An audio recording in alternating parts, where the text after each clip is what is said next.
many jihadists have you? How many jihadists have you influenced? How many people have they killed? Richard Dart was in prison for 9 or 10 months. He faced a choice between having about 20 years in prison or taking a plea bargain. He made a couple of phone calls. He typed a few things on a computer. Wait. The fact that he was forced to plead guilty doesn't mean that he was planning anything at all. In court, you radicalised him. It was said in court that you radicalised Richard Dart. Please. How many jihadists would you say? In today's video, we shall be looking at rather a fiery debate between Douglas Murray and Anjem Choudary. One thing to note throughout this video is how Anjem Choudary does not like other people having their say. He likes to say that he is right even though he quite clearly isn't. Let's get on and watch the clash. Well, I'm joined now by the radical cleric Anjem Choudary, one of the founders of the controversial Islamist organisation Al-Muhajirun, and by Julie Siddiqui from the Islamic Society of Britain. Also joining us from Amsterdam is Douglas Murray from the Henry Jackson Society.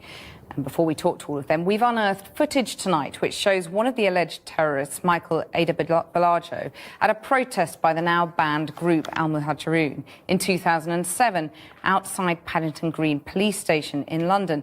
Anjem Choudary was also on the march. So one of the suspects attended your marches, listened to your lectures. You therefore helped radicalise him. Will you apologise for what's happened down in Woolwich? I'm not going to apologise for exposing the crimes of the British government in Iraq or Afghanistan. That's not the question I asked. You helped radicalise let me answer the question in my way. Straight away, Anjem tries to duck the question, and when pulled up on it, says he'll answer it in his own way. Radicalisation is a stick which is used to beat the Muslim community. The fact is that there is conflation between exposing the British foreign policy, between things like rendition, Guantanamo Bay, killing innocent men, women and children, which I have no apology for whatsoever. And we will continue. What was I saying about not letting people have their say? You helped radicalise the suspect, and now a British soldier is dead on the Woolwich Street. You helped radicalise. The question I'm asking is, you helped radicalise him. Let me just tell you something. Because you were there with him on these marches. Will you apologise? Radicalisation is calling for the Sharia nowadays. Radicalisation is exposing the British government. Radicalisation is commanding good, forbidding evil.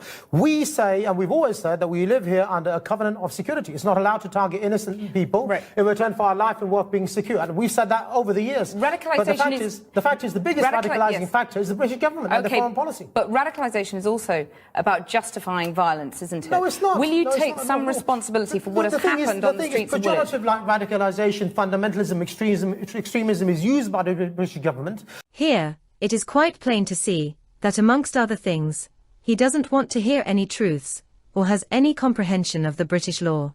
To silence a section of the community which expose their own policies. There's something called Islam. Islam calls for the Sharia. Islam says that people have a right to defend themselves. And that's what we propagate. We don't propagate something outside of Islam. Douglas Murray, how should the government respond to the kind of things that Anjem Choudary is saying there?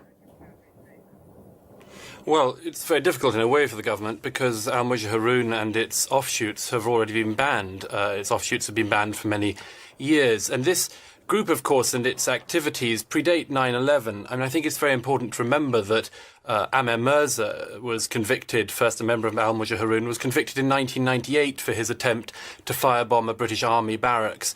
There have been a spate of attacks. We've worked out that about 20% actually of convictions, of Al-Qaeda-related terror convictions in this country, have a linkage with Al-Muhajirun and with Mr. Choudary. OK, Douglas, let me put that point direct to Anjem Choudary. I mean, that's quite an astonishing figure. I mean, you take some responsibility for that, don't you? No, not at all. I think that you need to make a distinction between legitimate political and ideological struggle, which we have been doing for about 15 or 20 years in this country. You know, I've never been arrested. I've never been arrested for organising any terrorist activities, any kind of military bases or anything like that. And the reality is that people we come across, we have a huge number of demonstrations and processions and activities. And of course, we come across many people. People may leave our own activities and do things outside of that. And we're not going to be accountable for that. But there is nothing legitimate about radicalising Richard Dart, who plotted to bomb Wootton Bassett. How many jihadists have you how many jihadists have you influenced? How many people have they Richard killed? was in prison for 9 or 10 months. He faced a choice between having about 20 years in prison or taking a plea bargain. He made a couple of phone calls. He typed a few things on a computer. Wait. The fact that he was forced to plead guilty doesn't mean that he was planning anything at all. In court, you radicalised him. It was said in court that you radicalised Richard Stark. Please. How many jihadists would you say you radicalised? For the British government and their own media wing, radicalisation is calling for the Sharia. Radicalisation is exposing their murderers in Muslim countries. Radicalisation is saying that we want the Sharia. The fact is that, these kind of terms are used to demonise the Muslims and to justify your foreign policy. Okay, Julie Siddiqui, let me bring you in. What's your response to what you've heard there? Well, I just want to first of all give my condolences and thoughts to the family, friends and the people of Woolwich, really, the family and friends of Lee Rigby. Of course, today we're seeing the face to a name, really, and it makes it even more horrific and very, very sad what we saw on our streets unfolding yesterday. I think really all of us, any decent people in this country, will realise that this kind of rhetoric has no place whatsoever in this country. What we saw yesterday and what we're seeing with the likes of the English Defence League, for me, in both ends, they are trying to divide this country in a way that we won't stand for. The good hundreds and thousands of good people in this country, Al-Muhajirun and any of his offshoots have always only ever had tens of people, not hundreds, not thousands. So really representing a very, very small number of people in this country. And you mentioned the EDL there. I mean, there have been some mosques targeted by the far right. Do you think mainstream Muslims are fearful today?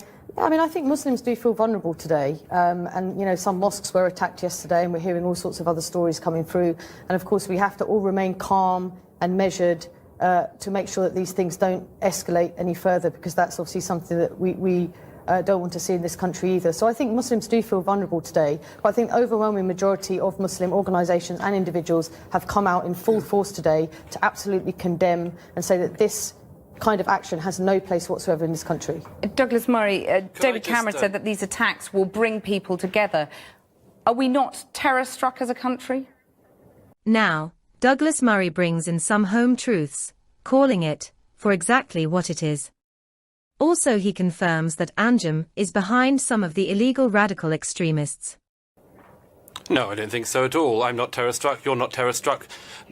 Almost none of the British nation, I should think, is terror-struck. What we are is united in disgust, Muslims and non-Muslims. It's extraordinary, really, for most of us, because we've all witnessed Mr. Chowdhury and his group for many years trying to provoke the British people.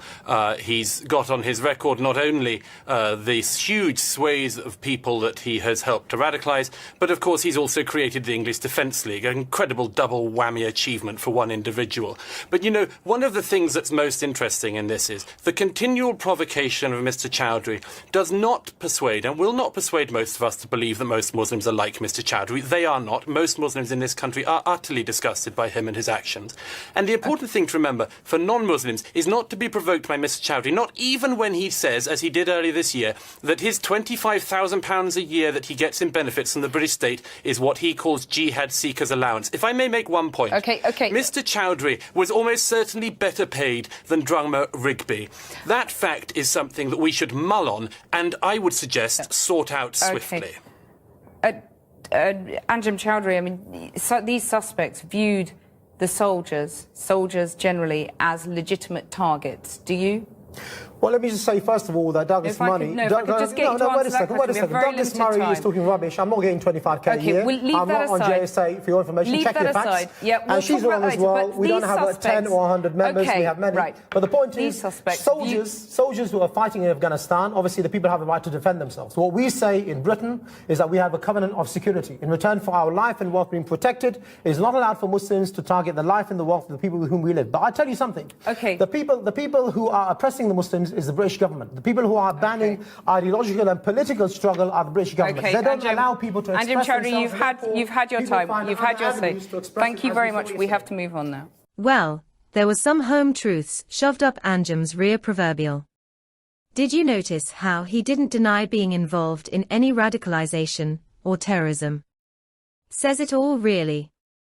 When people lie a lot, they continue to waffle, trying to speak over others to get their lies across. Thank you for watching.